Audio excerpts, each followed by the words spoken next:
first glance, this Macintosh Performa 640CD looks like another crummy run-of-the-mill 90s Mac. It has a 68LC040 processor, so no floating point unit. It has a CD drive, though not exactly the fastest as you'd expect from the time. It has an infrared port and uses IDE hard disks, and there's not a whole lot else spectacular about this machine. You know what this machine does have, though, that makes this stand out? I'll show you what it has. So right here, it's running Mac OS, and then we hit these two keys. Bam! This Mac is also a 486 PC. There's a whole 486 computer inside this Mac that shares the optical drive, the floppy drive, and the video with the Mac, along with the keyboard and mouse, of course. But yeah, it looks like crummy, run-of-the-mill 90s Mac. Until, of course,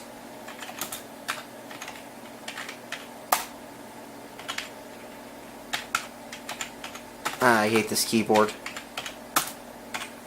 Until, of course, you're running demos and games on your Mac that were for the PC. That's right, this isn't some emulation. This isn't some shitty-ass emulator that tries to run just Microsoft Word like Soft Windows was. This is the opposite. This is a full-on computer inside a computer. This Mac is capable of running both Mac games and PC games. Though there are some issues that my other DOS-compatible Mac does not have, which are specific to this model, it seems. But hey, look at this. Second Reality running on a Macintosh. I don't think you expected to see that when you clicked on this video, didn't you? I got Second Reality running on this Mac, and it runs great. But let's take a look at some fun features of this setup in general. So let's see how this thing works first by taking this apart. So to take apart this specific model, which is the 640CD, you take it apart like any other Mac in this same exact case. You remove the tabs. Be careful because this 90s plastic is fragile. And then you put this back panel aside. Now keep this safe because these all seem to break. You might also notice the joystick connector that's dummied out. And from what I can tell, I think you can actually hook up a joystick to this or a MIDI device, but at the same time, they probably dummied it out because it has the same connector as the video port. So they don't want you to get confused. So they actually covered this up, which would make sense because Mac owners are not exactly the brightest people in the world, if you know what I mean. Now you're going to remove the screws located here and here, pull up on this handle, and pull the board out. With the power unplugged, of course, because common sense 101. So, let's take a look at this, shall we? So, there's a bit of dust here. But, as we can see here, besides the fact that these SIM slots obviously seem to be a bit flaky as you'd expect, there's a 68LC040 processor at 33 MHz right here. But over here, we have a heat-sinked 486DX. I think it's a DX2 66 MHz, and it's hilarious because this CPU is actually faster than the 6840 in here. Because the 6840 here is not a revision that has the floating point unit, but the 486 has a floating point unit. And as you can see, there are basically boards stacked up upon the top of this Mac. So let me explain the structure of this. So there's a board in the PDS slot.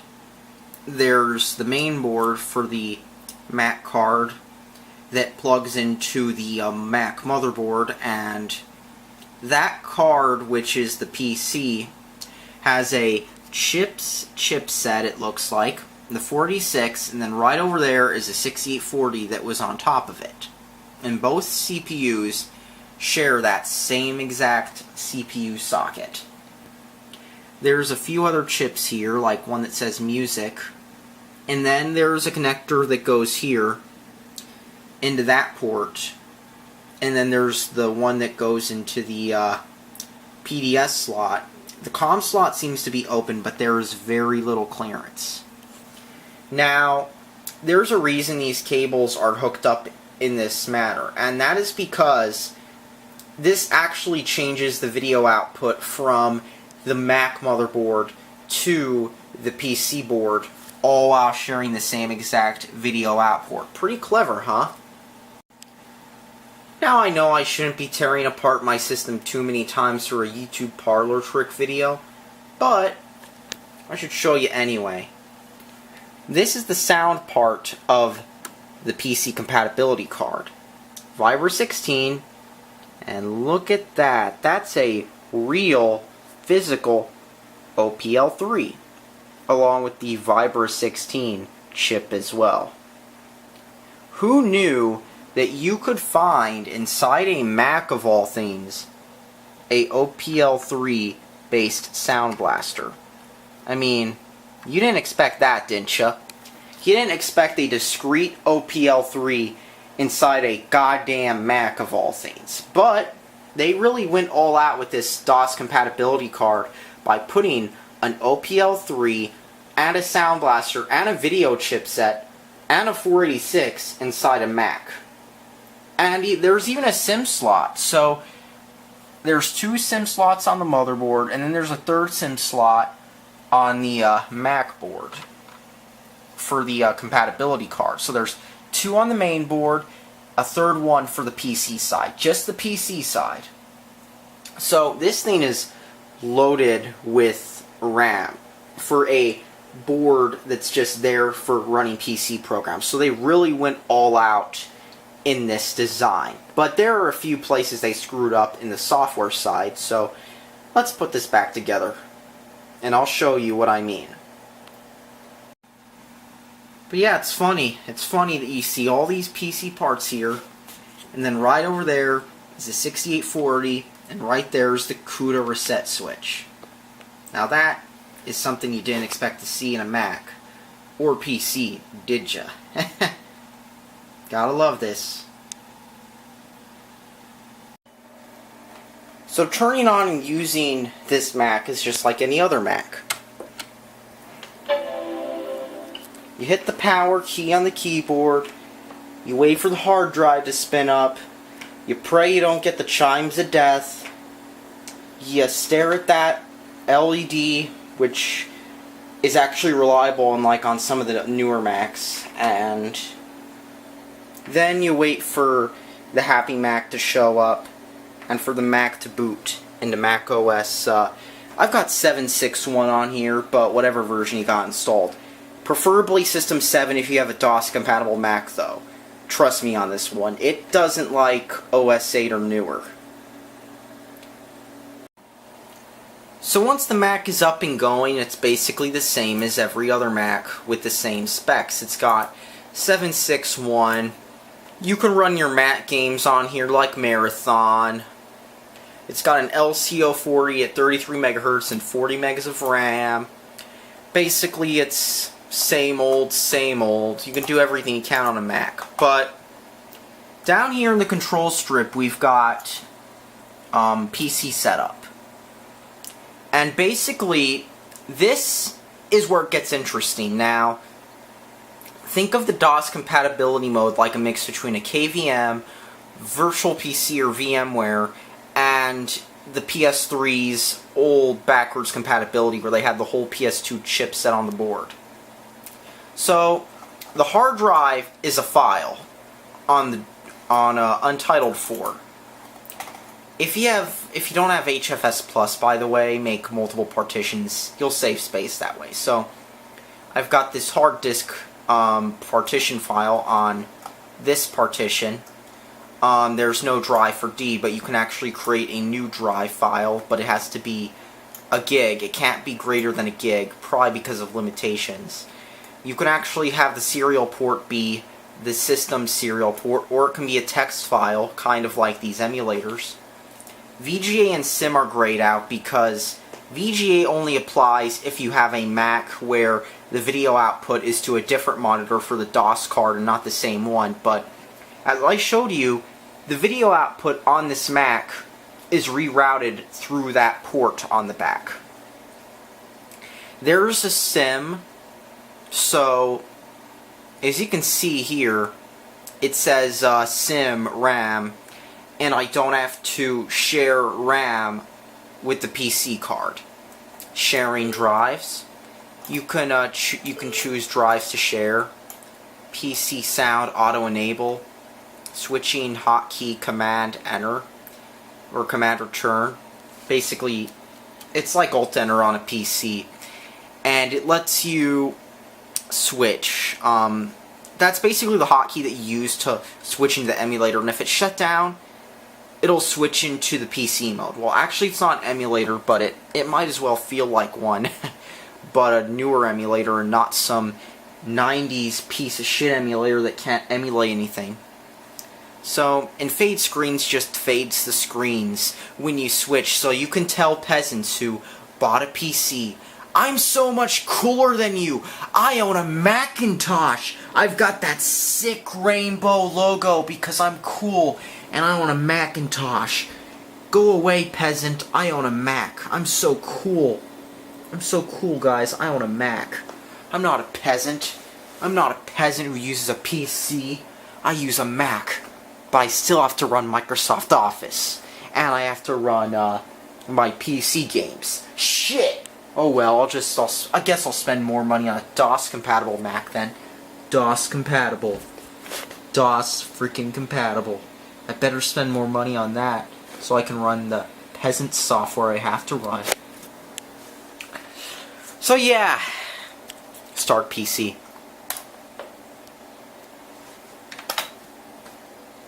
There's no BIOS key whatsoever. It just shoots you into the BIOS. And yeah, I love how that beep sounds like a failure beep. And that threw me off because I thought it was one too. Because I wasn't getting video because I had the cable or the stupid Mac video dongle configured poorly. Whoops. So this compatibility card can run games. Now it can't run as many as the card I have in my PowerMac 7200 PC compatible. Now that has a Pentium in it, and it seems to use a more conventional memory map, and it runs a lot of games just fine. But let me just show you my config.sys.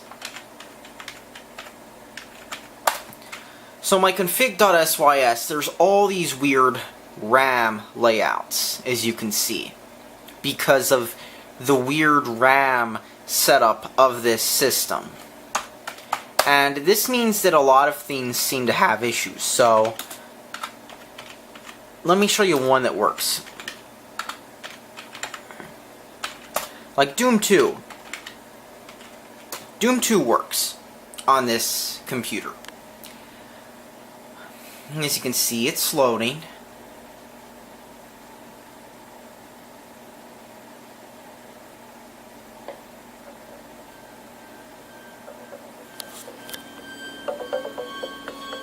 It's got the music and all.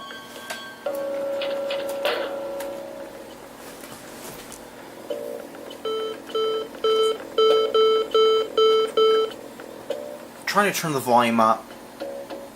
As you can hear, it has a little PL3 in it, and it plays about as well as you'd expect for Doom on a 486, which is to say, not as good as it would on a Pentium. Yeah, I know, that's sort of a weird benchmark, but you get what I'm saying. It's not going to run games 60 or smooth like butter like you would get on a Pentium. It's not going to do that, because it's a 486. But it means that kids on Vogons are going to want it more now because it's a 46 and not a Pentium. So, let's quit this. So, the thing with this computer is, it's a lot like the modern day Mac demographic. It doesn't know what it wants to be.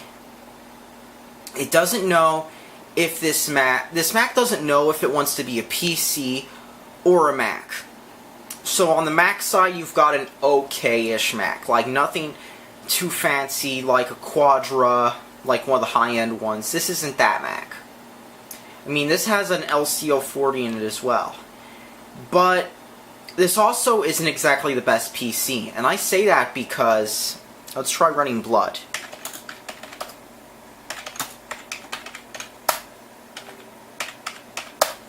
Let's go to setup for Blood. Sound setup, music card, Sound Blaster, change address, 220, interrupt, it's 5 actually. Use these settings and continue, 8 voices, 16 kilohertz. Let's go back out. Save and launch Blood. Let's see what this does.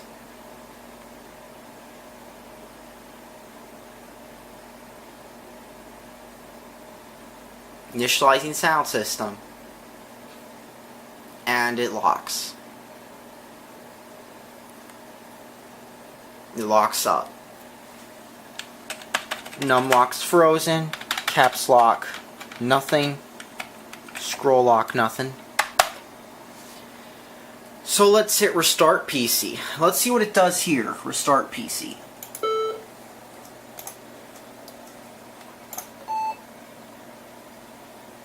And it's doing nothing.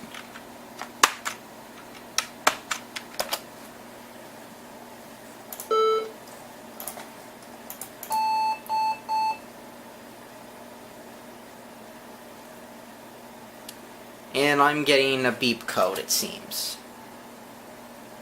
Yeah.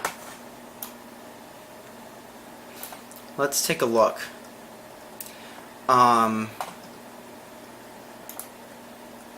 Restart the PC. Let's see if there's a command. Control-Alt. Command Control-Alt-Delete. Let's quit this out. And let's go to switch PC.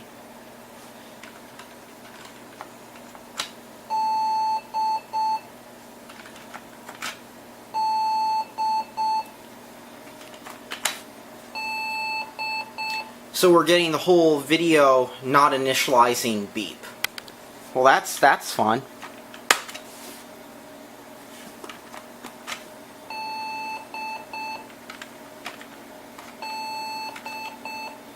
So somehow this Mac has locked itself, or the PC side's locked itself in a strange manner.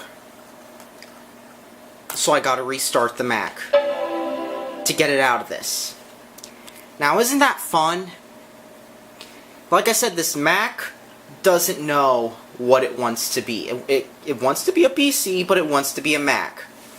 And so when one of the sides has issues, you can't just reset the PC side. You have to reset the host side or the Mac side as well to get the PC out of the rut it's stuck in, as you can see, by the fact that it's making those error beeps. Now this is fun, isn't it? Exactly. So that's the problem with the compatibility card. The problem with the compatibility card is it has a lot of issues running PC stuff. Now, like I mentioned, my 7200 does a much better job at running PC stuff than this Mac does, but this seems to have a lot of issues running PC stuff, especially when it goes into that mode. I mean, see, I rebooted the Mac side, and now it's back up. It's doing its post again.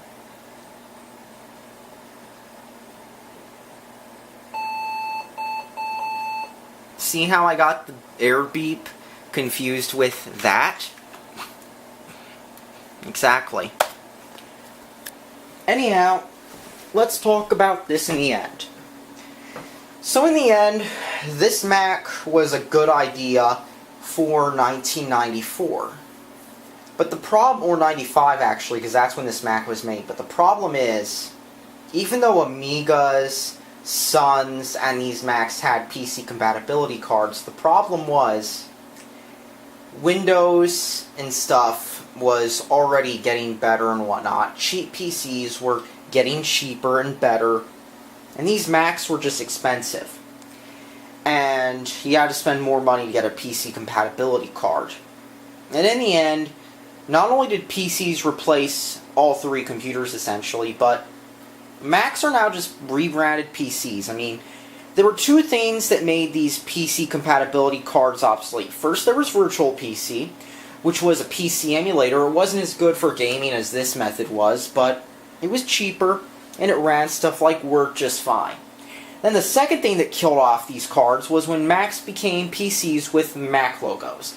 They were these PCs, but they had Apple logos on them, and they ran Mac OS, which was ported to x86. And that's the thing. That's the thing with this Mac. This Mac could run some stuff, but its DOS support seems to be a bit iffy because of its weird memory layout. Like I said, my 7200 does not have this issue. And so in the end, this Mac ends up being a disappointment. But not only that, like I said, nowadays Macs are just PCs, so there's no real reason for these cards. Of course, emulation might make a comeback on the Mac if those ARM rumors that keep coming out every year actually end up coming to fruition. I mean, I've heard Apple's going to ARM for like years now. I've heard it for like the last 1, 2, 3, 4, 5 or 6 years, I guess. I've heard that rumor come and go. But if Apple did that again, you'd be seeing a return to emulation at least. Not so much these cards though, because they cost money and whatnot. I mean, they implemented a whole computer on a card and they shoved it in a Mac. Bit excessive, but it did the job in the mid-90s. But that's the thing with these Macs. They weren't sure what they wanted to be, but if you had money to spend and you didn't just want to get a PC like everybody else did, this is what you'd get to run your PC programs that the rest of the world used. And that's why these kinds of cards were on Suns as well. That's why they were on Amigas as well, and probably a few other computers of the same proprietary nature as well. Because I bet you there were, because of how these cards were. So yeah, that's what this is, a weird forgotten part of computer history that's fun to play around with until you run into its limitations. But, you know, at least it's a fun parlor trick to show your friends. Hey, look at this! I've got a Mac! I've got a Mac, and it's also a PC! Look at this, it's so cool, guys, am I right? Check out my nice old computer. It's a weird Mac. It's so weird, guys. It can run Doom, and it can run Marathon. So yeah, that's the thing. This Mac it's a bit of a disappointment, especially compared to my other DOS-compatible Mac, which I might make a video about in the future if I get around to it. Thanks for watching, gamers, and subscribe for more.